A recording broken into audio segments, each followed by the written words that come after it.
G'day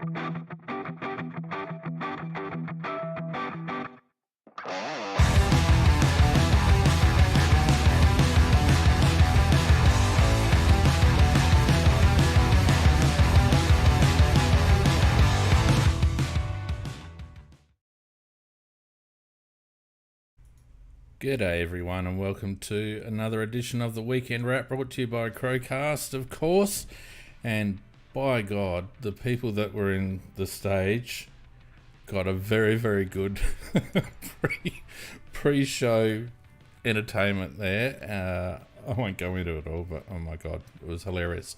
Welcome everyone who's joined us on Discord and on YouTube, of course. Thanks for joining us as always. Thanks for all your support. If you are listening on demand down during the week, don't forget you can join our Discord channel. The links, etc., are in our descriptions and in our feeds and socials and all the rest of it. It's a good place to be during match day and also during the week. There's plenty of chat going on, so well worth it. I'll tell you what else is well worth it is actually trying to get... Macca, where the hell are you? I've got a blank screen now. What the hell are you doing? There you are. I've got a script, I haven't got you. Oh, mate, you don't need me. Do you want me? No, you don't need me, mate. No, you don't need me. Bloody hell. Now, Macca, point your camera a little bit down so we can see more than just the top of your scone. There you go. Look at that. Now, for all those watching, I tried my hardest. I spent the last month looking at Macca's green curtain and I thought, no, I've had a gutful of this. So I tried to get him to put a background on his Teams chat. But do you reckon I could do it? No. It was, I think it's one of those things, the effort wasn't worth it. Possibly the funniest thing I've had happen all week. Mac, I'll just crank you up there a little bit so people can actually... Well, I told you I'd had a shit day all day. Today it's just continued, that's all. Oh, look, it's good to have you along though, mate. Thanks very much for that. And I know you're struggling, so if you do happen to disappear again, it's either you've pressed the wrong button or you're about to press a button. Yeah, no, for the crew out there, I've had a very bad gastro today, so I haven't touched a drop, so I'm not pissed or anything like that. I just feeling really a bit weak, that's all. Yeah, well, look, after last week's shenanigans and rocking up to the cast 3 bottles in, I'm not going to say you deserved it. I was fully in, not 3/4. Oh, shit. Look, nice to have you along anyway. What'd you think, mate? I guess the game on Saturday was enough to make you sick, yeah? Look, it frustrates me because we haven't got the best team around. There's no argument about that. I will say this, though, he has got them. They try very hard. But once it comes to having shots at goals, I mean, under 9s and under 10s would have kicked better for goal than our blokes do. Let's take it up to 14s or 16s, 30 metres out, straight in front. You've got to kick them every day of the week. And yes, I reckon probably we would have blew, I don't know, would it be 6, 8, something like that, shots at goal, that normally an AFL footballer should kick. And therein lies the tail of the tape. It was the same against GWS. 2 weeks running, Mac. 2 weeks running. It's a real problem. And it's one of those things, as you well know, that it gets into your head. And before you know it, it becomes a bit of a virus. And once it's stuck in there, it's very difficult to get rid of. And he's going to have to do something during the week just to break that cycle because, we're not playing well enough for long enough to be able to... not make the most of the opportunities when they're presented to us. And when we do get momentum, we have to make the most of it. And 2 weeks running now, we haven't. And 2 weeks running, had we made the most of our opportunities, it could have changed the complexion of the game. As it was, we spent all our tickets getting to within a point. And really, we could have actually wiped out that deficit and been in front at 3/4 time. Exactly. And when you're playing, there's nothing more demoralising than, you've worked your ass off to get the ball down your end, and then somebody's got an easy shot for goal. They blow it, and the opposition then get the ball, and they sweep it down the ground and get a goal in return. And, you whether you want to or not, there's no doubt about it. You just drop a little bit. And when it happens time after time, you start to think to yourself, well, I won't tell you what you really think, but, it's it becomes contagious, in the sense that the next bloke having a shot for goal, he starts to doubt himself. It's all about belief, just total belief. Right. Yeah, and when you work your ass off to get finally get a bloody a nice shot 30 metres out like Tex had there at one stage, and for him just to basically half shank it, you could see the complete deflation in the players around him. They'd worked their guts off to get the ball into that position. So, look, never mind. Look, before we get into talking about our game in full, why don't we do what we always do, Macca, and talk about the weekend's results, shall we? Yeah, and I'll keep it as quickly as I can. So hang on a minute. Before we get onto this, right? So people complained when we took 15 minutes to go through the weekend's results, right? So I thought, all right, fair enough. It's a Crows podcast. We won't spend so long getting through the weekend's results. So we whizzed through it and people complained. So I'm going to make an executive decision. People that are listening, if you don't want to hear the weekend's results, or if you don't want to hear us waffle on for 10 minutes or so on the weekend's results, then go make a cup of coffee, pour yourself a glass of wine, tell the kids off, take the dog for a walk. We'll be back with the Crows stuff in about 10 minutes. But Macca, you and I are going to talk about the weekend's results because I enjoy what you've got to say and I enjoy talking about it too. What do you reckon? Let's start. All right. Thursday night we had Carlton getting up by 8 points over Geelong, 90-82. Reasonably entertaining game. Carlton benefited, I think, from just having a little bit more strength in the midfield. What do you reckon, mate? Yeah, it was. I thought it was a quality game actually, because some very good players out there. And Carlton had gone to and played very well to get a 4-goal lead at 3/4 time. And I thought they'll probably run on and spank Geelong here. But even though they're a fairly old team with a few newbies added in, Geelong did make a good comeback. And but they just Carlton hung on. I think it was 8 points in the end. I think something like that. But we did see, I thought, 2 stars in action. Curnow, you've just got to say, wouldn't you love to have him at the Crows? Just Curnow, he's just an outstanding player. He kicked 5. And who did we pick just before Curnow in his draft year?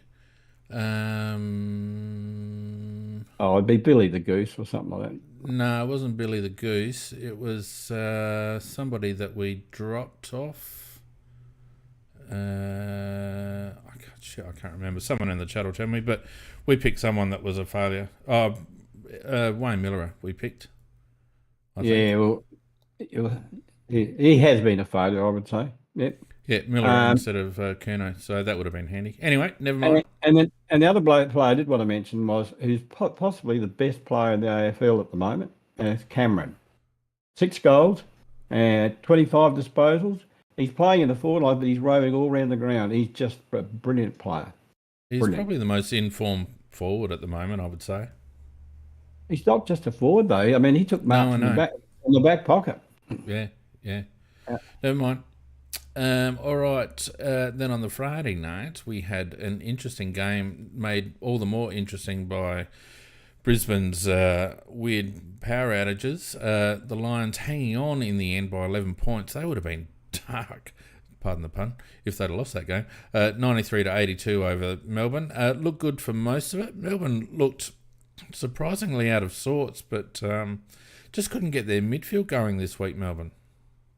Oh, big factor though. Gawn. Gawn went down early in the first quarter. Yeah, which was a big factor in the game, I thought. Look, I think that it was strange that I think it was possibly about a 20-25 minute delay. that favoured Melbourne, who came out full of running, and they were 6-goal down, and in the end, it was only what was it? Less than 2 goals, wasn't it? Yep. At the end, 11 points. Yep. yeah. So, and Oliver was a beast all day, but he was a real beast in that last 10 minutes or so, whatever the game, whatever it was. He was just everywhere. I mean, he's not a pretty-looking footballer, but there's not many better. Doesn't it show you, though, how interesting it is that when a team actually has a break, which amounted to a fairly lengthy timeout with what I think it was about 12 minutes to go, they're able to regroup, change their game style completely, go for broke, and nearly pull it off. It makes you realise how one-dimensional sometimes footy teams and coaches are, that they can't change tack during the course of a game without that sort of a break. If a club or a team could ever pull off the ability to change momentum like that, or change the way that they play during the course of a quarter and just completely reshape their approach, I reckon they'd slaughter everyone. Yeah, look, it's a very hard thing to do because you're trying to watch all those different positions, and whereas if you've got 20 minutes, you can analyse bit by bit. And I think over the years, there's probably been one or two coaches, perhaps had 3 premierships or that on the trot, that have been able to do something like that thing, but very hard to do. Yeah, Mal Blight used to be able to do stuff like that. Yeah, he's one. Yeah. All right, the next game was very entertaining for a variety of reasons. First of all, Collingwood are quite entertaining to watch, and second of all, they thumped Port Adelaide by 71 points, if you don't mind, 135 to 64, and there goes the March Premiers once again. Yeah, they'll never win a flag while they got Kenny. I actually like Kenny as a person. I think he's a good man, but Port will never win a flag under Kenny. And it's very, very noticeable, the thing, that every time a good assistant leaves Port, like Voss left, then going back about 4 or 5 years ago, maybe 6 years ago, when they lost a couple of good assistant coaches, then they went down the tube as well, which really means he can't coach, and they never get a flag while he is the coach. Just a couple of players to mention there. Dacos, outstanding as always. Horne-Francis, I thought spat the W a couple of times and didn't do very much. And Billy Frampton played a useful game for Collingwood. Wasn't a terrible game by Billy.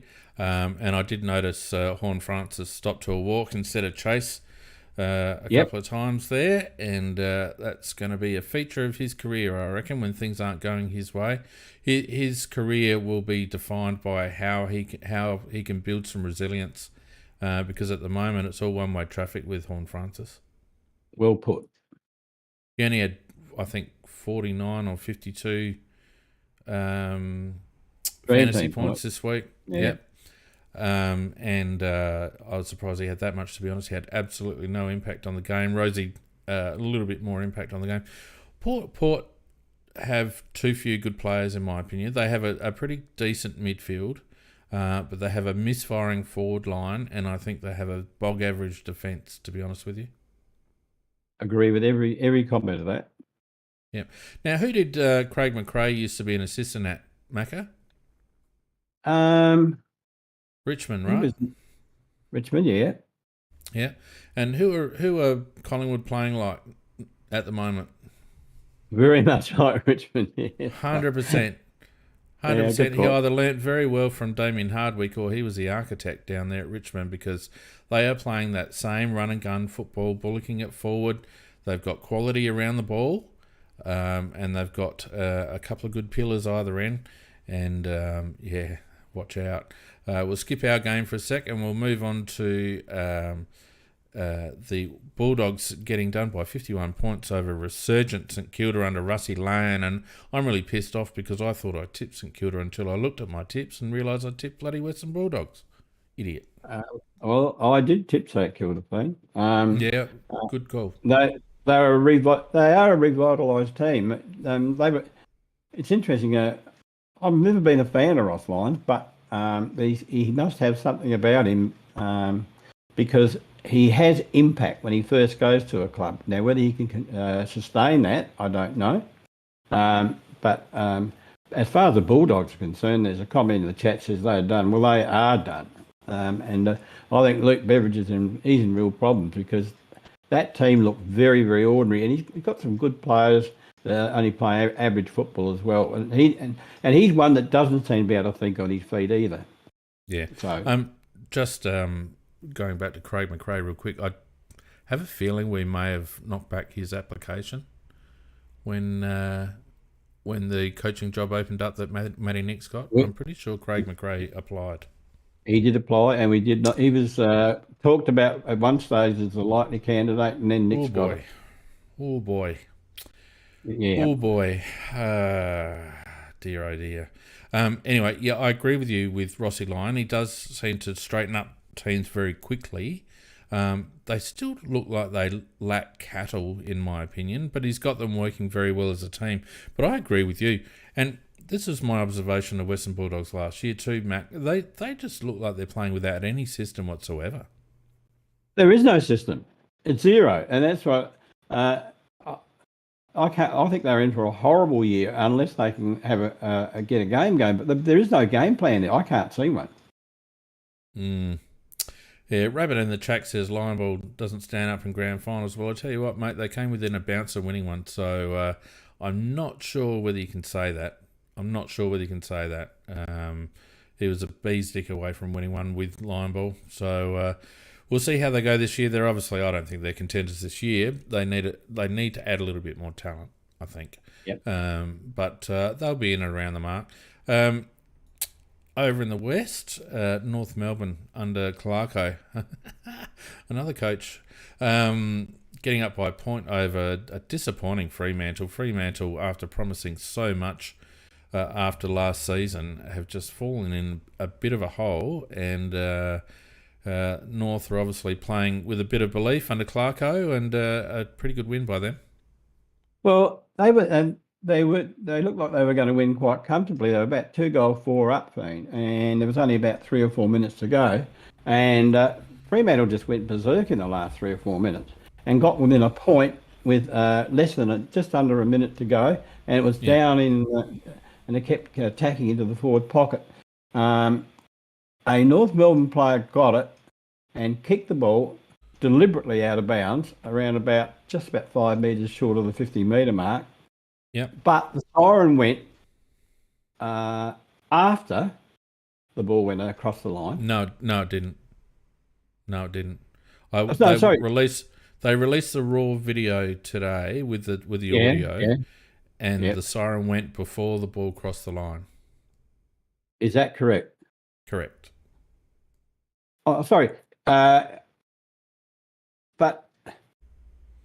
the question I was going to put to you, they said that even if it was the other way around, if the boundary umpire hasn't waved the indicated the out of bounds thing before the siren goes, then the central umpire can't give the free. But my thoughts are, if the actions happen, why can't they?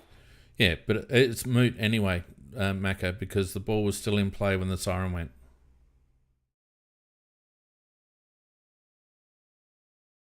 The ball had not crossed the boundary line. If you go back, I forget where I saw it. It was on Twitter somewhere, and they released the raw footage with the raw audio, and you can clearly hear the siren go before the ball goes out.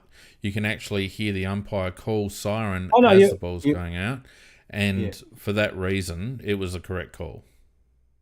Yes, apparently so under the rules of the game. I was disputing whether the rule was fair, that was all. Because if you kick the ball... Well, you kick the ball and the siren goes and it's running towards the goal and it goes through, it'll count as a goal. Correct. So why isn't this is the same thing? It is. It's a reasonable point, Macca, that you make. Yeah, anyhow, it's just a curious thing, and then it was. If I was Freo, I'd feel robbed. Well, no, But they can't say they were robbed. I mean, that's the rule. The rule not was right. in No, place. It wasn't an interpretation. And also, I mean, they were going to have a shot from 55 metres out on the boundary. about Fairly, yeah, probably right on the 50. They would have had to kick from. Yeah. yeah. End of the game. It's questionable whether they would have even made the distance, to be honest, let alone kicked a goal. Who knows? We'll never know. Anyway, it was a good effort by North, and Freo in a bit of a hole that they're going to have to dig themselves out of. Today, we had Sydney absolutely walloping Hawthorn by 81 points, 118 to 37. Apparently, combined, Hawthorn's first two losses are the biggest combined first two round losses they've had since 1950, Macca. Yeah, well, my main comment about that game, it's not worth talking about it because it was totally one-sided, and Hawthorn are writing their name on the spoon right now. Well, they certainly could do with a number one pick. Essendon, comfortable in the end. The Suns put up a little bit of a fight, but Essendon comfortable in the end by 28 points, 108 to 80.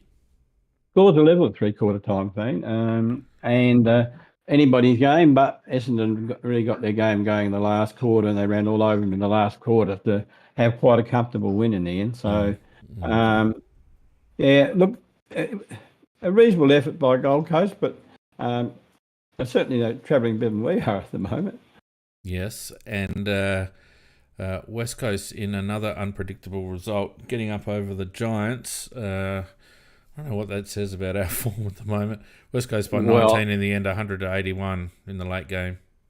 Yeah, well, that was going to be my comment about that particular game.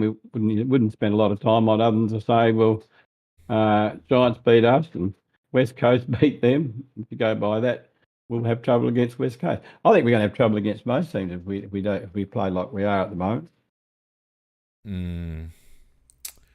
Well, I'm not as doom and gloom as many people. I just think there's enough there to work with. I think Porking has really hampered us. I don't think it's an easy start to the season for us. GWS away and Richmond at home, and another fairly and a pretty solid one coming up too, mate. We're a big chance to be 0-5. We are, but let's not get ahead of ourselves. Let's talk about the game at hand, and it was Richmond 17 goals 6-108 to Adelaide 10 goals 16-76, a margin of 32 points. They had 23 scoring shots to our 26, but we couldn't convert, Macca. No, and as I say, they too many. I reckon 6 to 8 of those were gimmies in the sense that you would expect an AFL footballer to kick them, and Yes, it's not just a one-off situation. It's something that's been a curse of ours for at least a year or two, and they're letting themselves down because you can't say they're not putting in effort. They are putting in effort, and sometimes they play some very good passages of play. I think the fact that we ran out of legs in the last quarter was predictable because we had a 6-day break and Richmond had a 9-day break, and they hadn't played in the type of conditions either that we had. We played in about, was it 38 or 39 degree heat and 70%. 35 degree heat. Let's not me get exaggerate. carried away. It wasn't bloody Death Valley or something. Come on, let me exaggerate just a little. Look, I think this is a theme that we're continuing on from last year, Macca, because I think it was lost at bloody selection. Look, there's no doubt about that. A very poor selection. I have not heard, and unfortunately no bastard in the presser actually had the balls to ask what the reason was, or a reasonable reason for dropping Jordan Butts. Have you? I've known that it hasn't been a word said, other than surprisingly. That's the only thing that I've read somebody said. Surprising. Well, of course. somebody says that in the chat it wouldn't make any difference, but it would have in the sense that they've had a rookie player who I think he's played a few minutes a couple of years ago or something, or one. But it's basically his first game essentially. He's kicked 3 goals from 3 marks, and nobody could get near him. He's too tall. So I want to queue up Matty Nix's presser in a minute, but I can tell you right now, and we will look at this in a minute. I can tell you right now that it made a hell of a difference, because as soon as Himmelberg went back, their whole game style changed. So at the beginning of the game, I don't know whether you noticed this, Macca, but at the beginning of the game, they were usually Richmond will run the ball at you, right? Yep. But if you notice, this week they weren't running the ball at you. They were actually kicking the ball long over lines. They were trying to get over the back of our at whatever press we had, but they were trying to get it into their forward line as quickly as possible, and they were going in by air. And the reason for that, mate, is pure and simple, isn't it? Like, it's fairly obvious. Yes, there's no doubt about that. No, I think you're right. I think the selection, that selection down back, was very, very poor, and I thought they would they, if we had would they have played that tall lad on the ground as long, or even played him if we had named Butts? Well, I mean, maybe they would have, maybe they wouldn't have. But I just don't. I mean, Jordan hasn't been setting the world on fire, but he certainly hasn't been the worst. Certainly hasn't been the worst, Macca.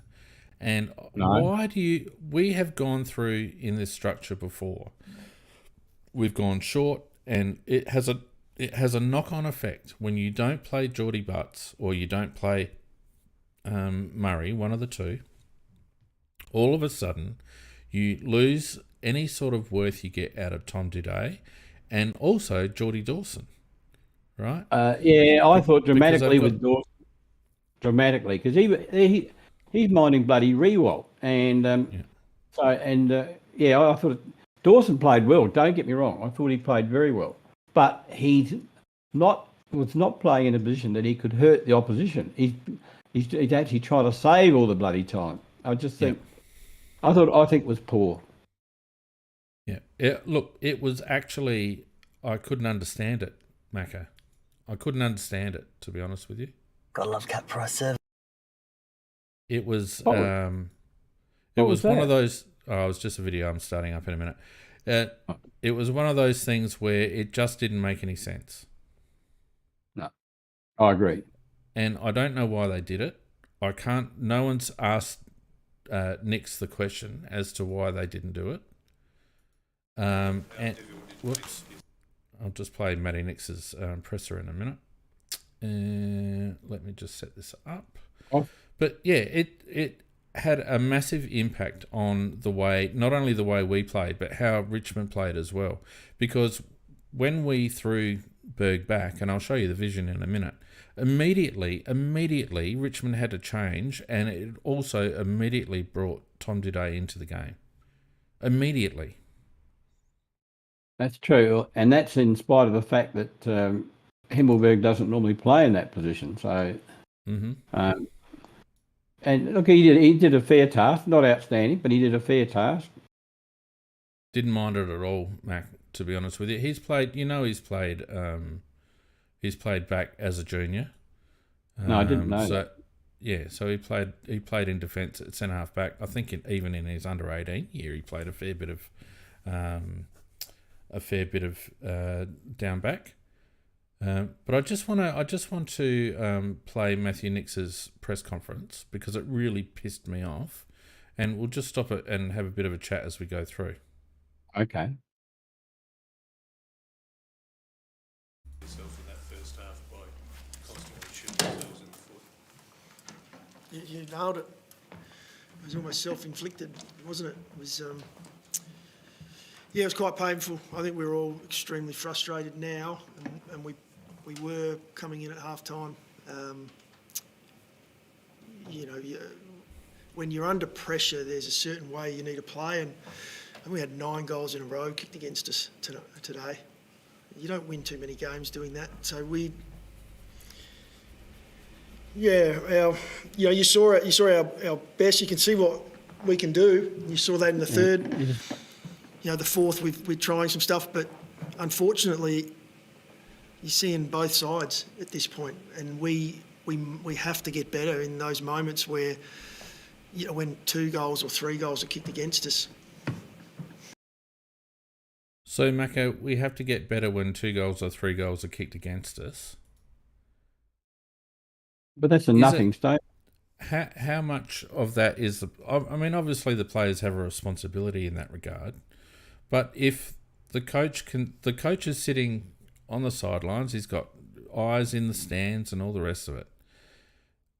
Surely, if you can see momentum happening, and Richmond certainly had momentum towards the end of the first quarter and certainly in the first half of the second quarter, isn't it incumbent on them to do something? And the fact that halfway through the second quarter, or with about probably 12 minutes to go in the second quarter, I think, they finally put Himmelberg back. And it was really only forced on them it was precipitated by Parnell being subbed off, which gave them Thilthorpe on the bench. Otherwise, they would have had to have taken Himmelberg out of the forward line and left us short in the forward line. The fact was that through weird-ass bloody team selection, we actually had Riley available to us, which meant that we could push Himmelberg down back without, losing too much up forward. But they basically, when they made that move and the game squared up after that, and we only lost the game in the last 20 minutes when we really had nothing left in the tank. That was basically an admission to me that the coaches and the selection panel had royally messed up. Well, I think it was very obvious that they'd messed up. And listening, and especially I should mention that replay was very patchy. We sort of missed bits and pieces out of it as it went along. Okay. Well, that might be so in Discord, but it probably won't be so in YouTube and Spreaker, so you'll just have to put up with it, unfortunately. Bit tough, we can do that. But what I was going to make it, really, when he was making his, it was quite a long session too, when he was doing his chat with the media. But really, it's just rinse and repeat. Yeah. That could be one of his things from last year or the year before. It's just rinse and repeat, and we have to be patient. Well, no, I'm not. Well, let's continue. Okay. And today that was 3 times in the game. 3 goals and then 6 goals, and then our inability to turn that around, or to have maybe our mindset right in that moment. What's needed next for our team. That's our area of growth. But we drift away from what we know we need to do, and it's not selfish. It's actually the opposite. We're trying so hard for the team. We've had this issue before. Today was on steroids. Unfortunately, the boys. We want to win the game in that moment, and it's not time to win the game. It's time to actually stop the bleeding. It's the second week in a row that we've seen those. So he's basically saying there that the team on the field aren't recognising that it's time to either slow the game down or turn it into a scrub or get players behind the ball or whatever they train to stop momentum. Yet Matthew Neate's coached from the boundary the whole game, Macca, and we have 70-odd rotations during the course of a game. Yep. Surely, if that's the call that we need to stop momentum and we need to play a different way, then surely he's able to make that call from the boundary line. Well, if he's got the ability to do it,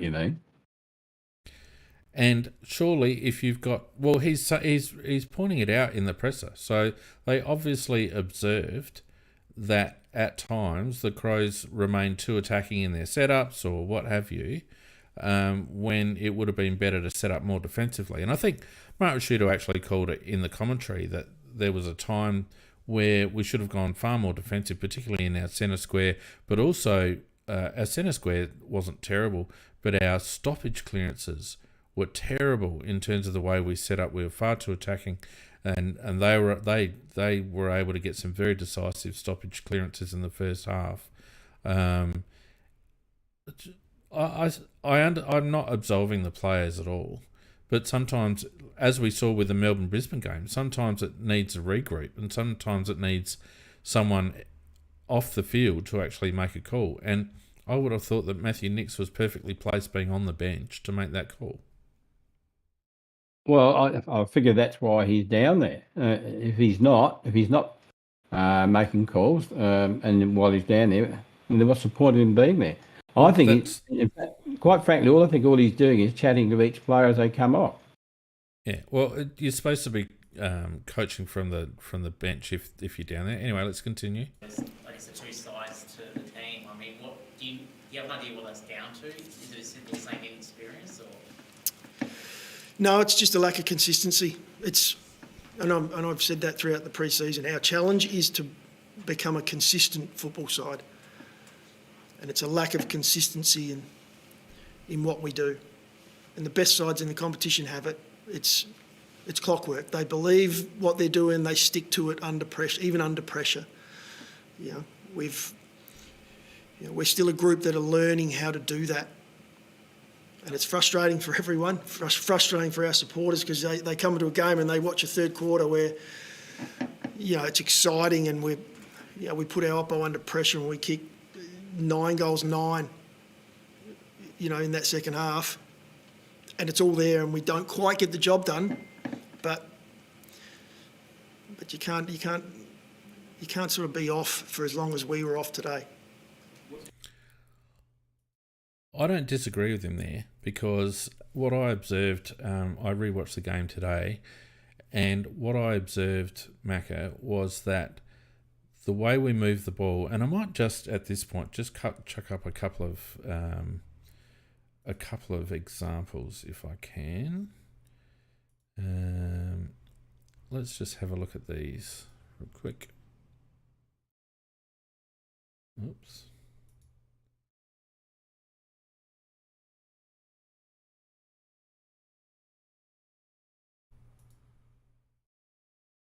We might just start that again, I think.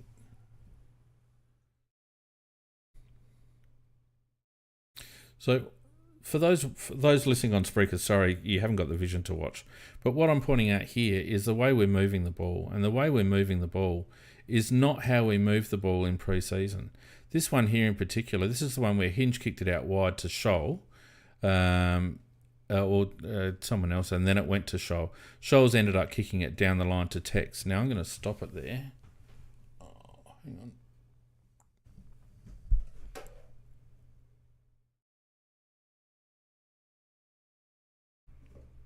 Let's just go back.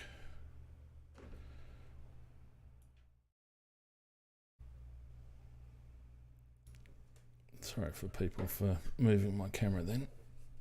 It's very unprofessional of me. All right. So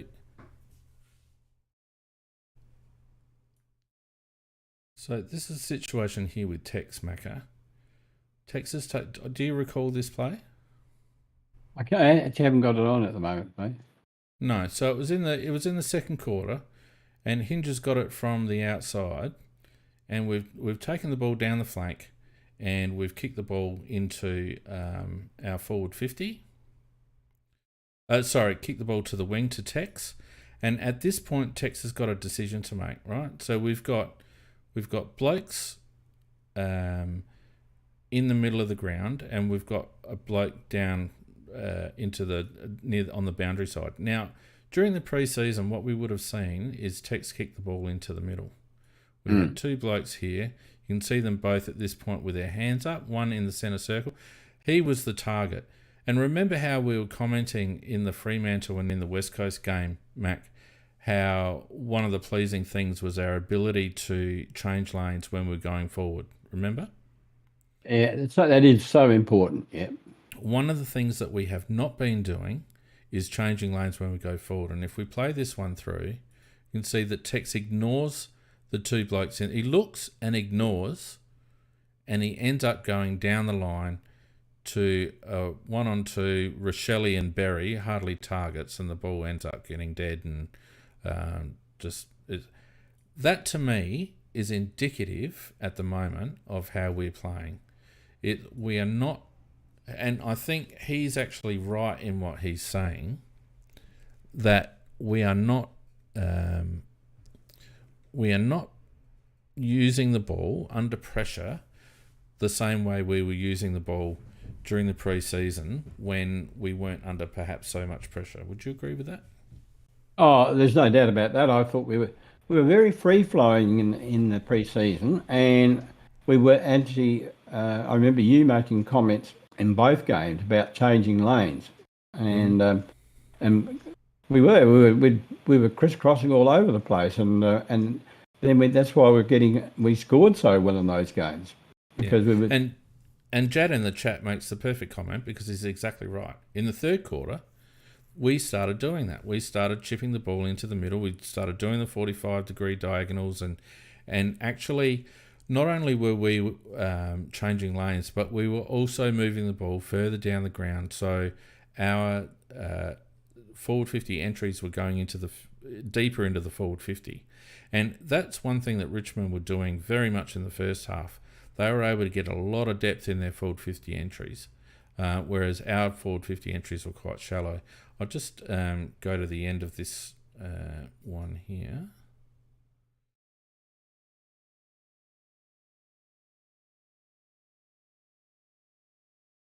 So, Berry's kick there, going wide, we would never have made that kick.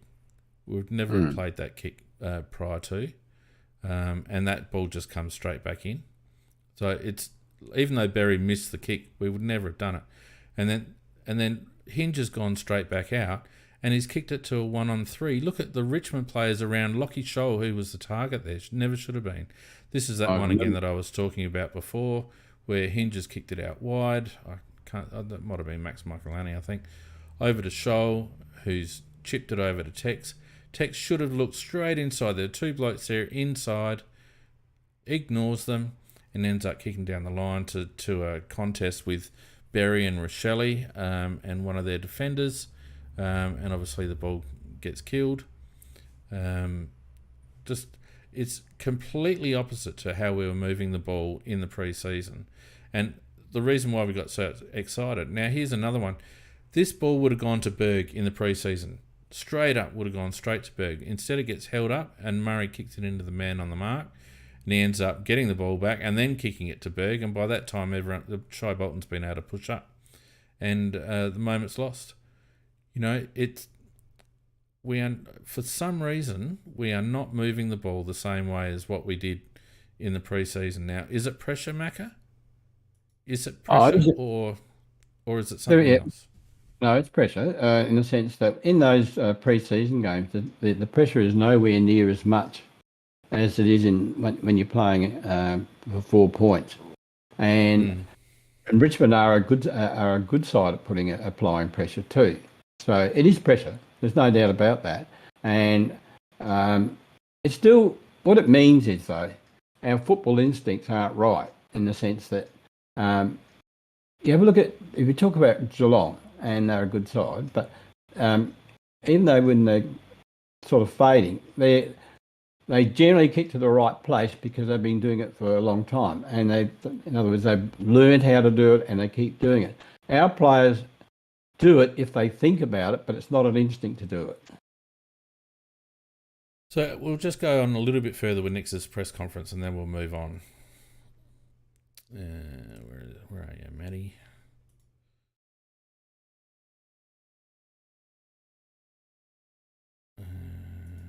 That one. That's what we want.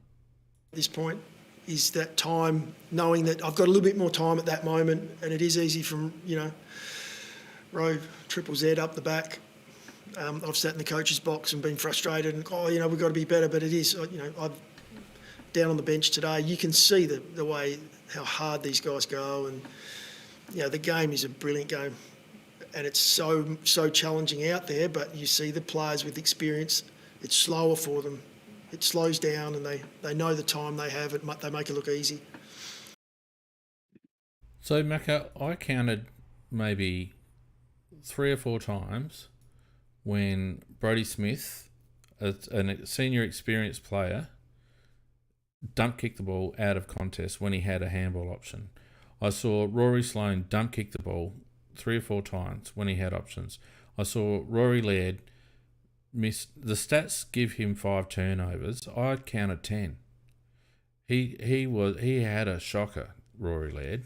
For the amount of ball that he got, his disposal and he just had he had one of those dirty days where nothing went right for him.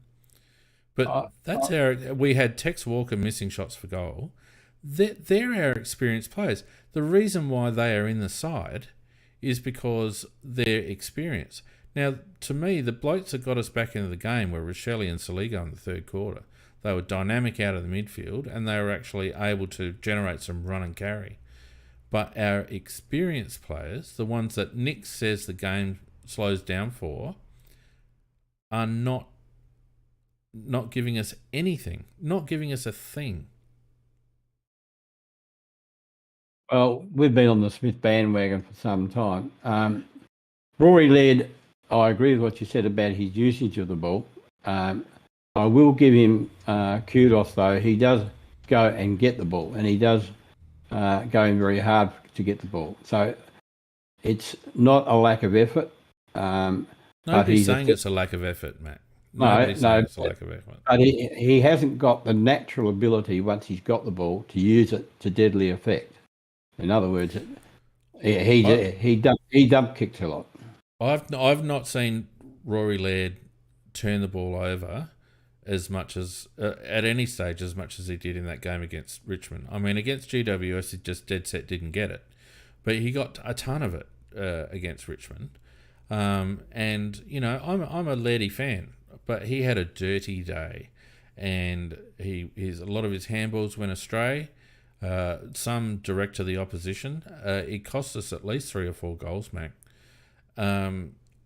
He's an experienced player. He's in our midfield as an experienced player. Now, many would say that Berry had a down game and Harry had a down game, and I would probably disagree a bit on Berry. I thought he worked hard, not quite the output we'd expect, but I felt it was a better game. Harry had a shocker. That's another conversation. But Rory Laird is our experienced midfielder, Mac. Well, as I said, at least he did work hard enough to get the ball, although he didn't use it well. Berry, I disagree with you. I thought he had a stinker. He's had 2 stinkers, and he's not looking like anywhere like the player that played last year. Nothing like it. Yeah, 11, but 11 Macca. What's the difference between Rory Laird and Sam Berry? Well, at least one is at least winning contests. What's the difference between the two of them? About 200 games? But by the same token, and you take Berry hadn't played as many games last year as he has this year. He's played more games now than he had when he was going well last year. So I don't think that's a valid excuse for him. Of course it's a valid excuse. He's not even played 50 games. He's not even played 50 games, and Rory Laird, I don't care how many times Rory Laird gets the ball, if he costs us 3 or 4 goals, how many score involvements did he have? We'll have a look a bit later, because I'm telling you right now, he cost us more than he gained us. That might be so, but I still think you're being very kind to Berry. Well, I'm being realistic to a player that's played 30 games or 40 games. And also Shuey, I thought, was a stinker. Well, yes, absolutely. I'll agree with you on that one. But what I'm talking about is the output of our senior players, Macca. And you can't tell me that we are getting any value out of our senior players at the moment, bar Jordan Dawson, who is only just a senior player. No, but we don't have that player in our midfield, that one that can make a break and then just do the lovely 40-metre daisy cutter right onto their chest. We do it occasionally, very occasionally. But Macca, you're not picking up what I'm putting down, mate. well, I'm not just talking about the midfield. I'm talking. Matthew Nix said in that press conference he was talking about experience, and and what he was alluding to was the fact that Richmond had more experience, and therefore in the clinches, under pressure, their experience was a factor. What I'm saying is that our experienced players compared to their experienced players gave us nothing. I wouldn't go as far as say nothing, and I think you are being harsh on Laird in one sense that at least I feel his effort was good, even if the disposal was poor. But there were a lot of other players though who are experienced players on our side, Smith, etc., who played very poor games, gave very little to the team's effort overall, and I have to agree with you that Laird could do a lot better with the usage of the ball. He should have, but unfortunately he does tend to dump it, and it does work against us. Most of his turnover was by hand, Mac. Well, actually, I'm trying to think. I can't. Look, there were so many errors made. I'm just trying to actually think of. Most of Rory Laird's errors that cost goals were by hand. He handballed it to the opposition at least twice. He kept trying to handball it to bloody Riley O'Brien when Riley wasn't even ready. I'm telling you right now, Rory Laird's turnovers that cost us goals were by hand. Look, you may well be right, Fina. I just can't remember it offhand. Well, I watched it, I finished watching it about an hour before the podcast, so it's fresh in my mind.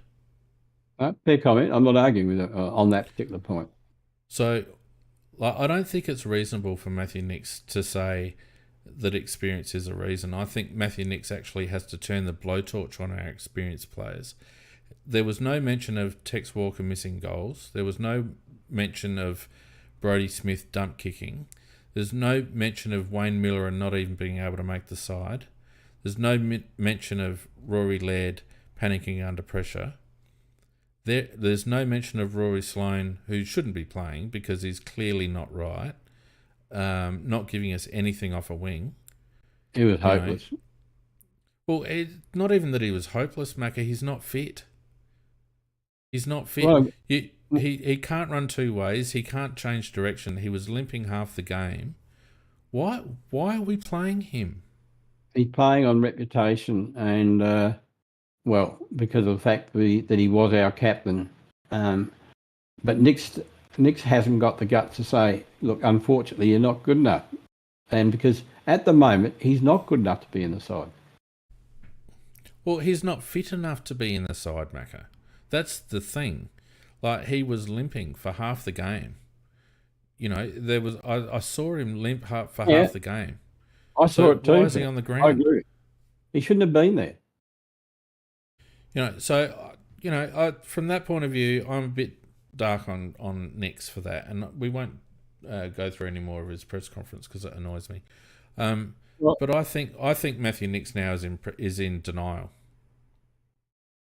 Well, they are rinse and repeat, as I said, Dean, and he doesn't get down to the real nitty-gritty of what the problem is. And the problem is him and his fellow coaches and selections and who they're trying to promote as players. There's so many things wrong from his point of view that don't get mentioned in his comments. Whereas, as I said, you hear one, when we after a loss, and it's really the same as everyone you ever heard. There'll always be a common thread there. We're young, we're developing, give us time, all this shit.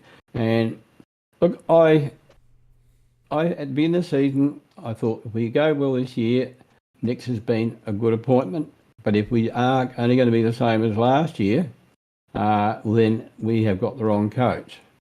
And seriously, at the moment, I'm thinking we've got the wrong coach. Well, let's have a look at the teams that have bounced this year so far. St Kilda have bounced a bit. North Melbourne seem to have bounced a little bit. They have bounced, Collingwood, I wouldn't say have bounced because they were on an upward trajectory anyway. But one thing that both of those coaches have got those teams doing is playing within their limitations and playing to their strengths, right? Yep. Now, I think it's particularly arrogant for Matty Nix to send a side out to play a certain way of game style that is clearly A, not sustainable from a fitness level, and B, not sustainable from a skills level under pressure. I mean, we were happily chipping the ball around like superstars in the trial game, and I think we mentioned at the time, how's it going to hold up under pressure? Well, it hasn't held up under pressure. After 2 weeks, it's quite obvious that teams aren't going to give us the corridor the same way that bloody West Coast and Fremantle did in the trial game. Richmond just clogged up the corridor, and the only way to break through it is with aggressive ball movement, and under pressure we are not capable of aggressive ball movement, which is why we turn the ball over so much. And because we had a stupid selection policy to go short in defence every time we turned it over, there were two tall blokes standing there waiting for it. And Matty Nix in his presser says, I don't think going short had any bearing on the game. That's a bloody ridiculous comment to make when that young lad kicked Sam Ryan, or whatever his name is, kicked 2 goals in that first quarter.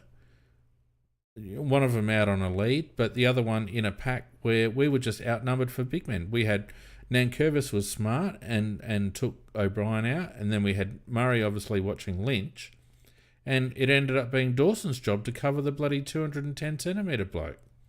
Yeah, it was ridiculous, absolutely ridiculous, and I was very angry. Of course, that's had a bearing on the game because it's given them 2 goals, and then it gave them another one later on. You can't, and to give up those goals early, and the only reason, as I said, is that we were able to actually cover them eventually is because poor old Paddy Parnell went down and we had to bring on Riley Thilthorpe, and then we had to shuffle our bigs around, and he chucked Himmelberg back.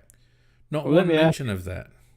Let me ask you a question, Fiend. And all the time that Nix has been doing presses, have you ever heard him say that it was his fault or his coach's?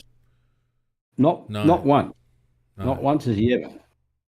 And, he's got, as I say, he just rinses and repeats the same old story all the time. But, the players have got a few more games under their belt, but we're not going forward. And, well, I think we signed him up until the end of next year, didn't we? Oh, yeah, but that doesn't make any difference. Look, a lot of people are saying, the squad's shit and all the rest of it, and I agree there are holes in the squad, and I've banned you from talking about past drafts, Macca, but we both know that we missed opportunities in past drafts, and we're paying for it. Heavily. But if you look at the side that's on the park, there's still a lot of talent there, and I don't think, I want to ask you the only draft question I will ask you. I remember last year when we were talking about the Rankin trade before it was happening, and my thought was that Rankin was worth between 12 and 15, and we had I was adamant about it, and we had young Mateus Philippou there sitting there, who ended up going at 10. We had pick 5. Yeah, it was. Now I'm not hanging shit on Rankin, okay, because he's obviously a talent. But another example of, and we've done it twice in 2 years. We spent 18 plus some stuff for Geordie Dawson, and we're playing him as a deep back quarterback, right? We paid pick 5 for an uncontracted Isaac Rankin, pick 5, and he's a small forward that has the odd run up the ground. Yeah. Meanwhile, our midfield is shit. Now, like I said, I don't want to go back through past drafts, and we all know the story, and we've talked about ad infinitum. But it struck me today that why would we pay what we paid for Jordan Dawson and then not use him? That's self-preservation on Matthew. That's completely selfish on Matthew Nix's behalf, in my opinion. Well, because of our deficiencies in other areas, we've got too many deficiencies, Fiend. And No, but it's Dawson was shit with the brought in. deficiencies. Well, when Dawson came, they said that he would occasionally go back, but it would essentially be brought to play on the wing or the middle. And as we can see when the game against Port, when he was in that particular position, good enough to win a game with the pressure on. So, I mean, Dawson is quality, absolute quality. And, you've got him as you say, in a back pocket, which is bloody ridiculous. In the second game he played for us, he won the game after the siren, taking a shot for goal, that he didn't earn, Lockie Murphy earned it. But in those first few games, he was pushing forward quite a bit. And then Matthew Nix has decided that he is going to be our stopgap down back. Yep. As a consequence of that, Josh Worrell didn't get a lot of game time last year until he basically bashed down the door. Yep. Josh Worrell could have quite easily got game time. We messed around playing with a short defence half the time, which meant that we needed a Jordan Dawson back there.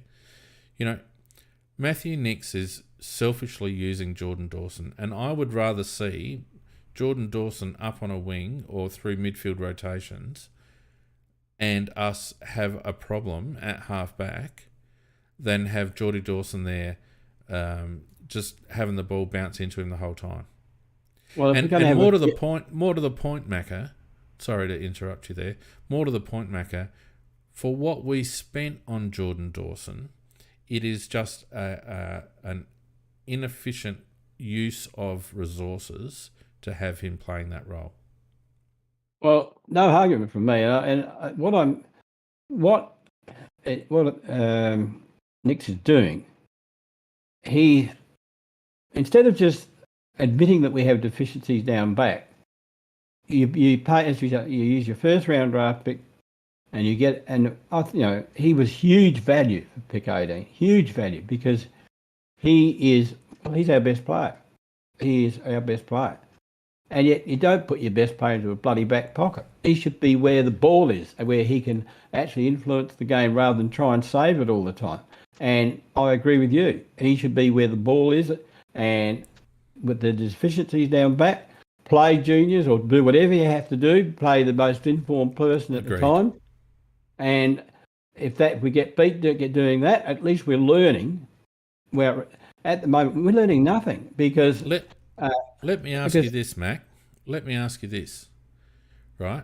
Who would be now? I know Sloane is hobbling at the moment, but why would you play Rory Sloane on a wing and Jordy Dawson down back when Rory Sloane is decent overhead and could play a similar role with a lot of experience, and have Jordy Dawson play on a wing? Well, I did say it before the season started, Fiend. If Sloane is going to play, the only place he can play, in my opinion,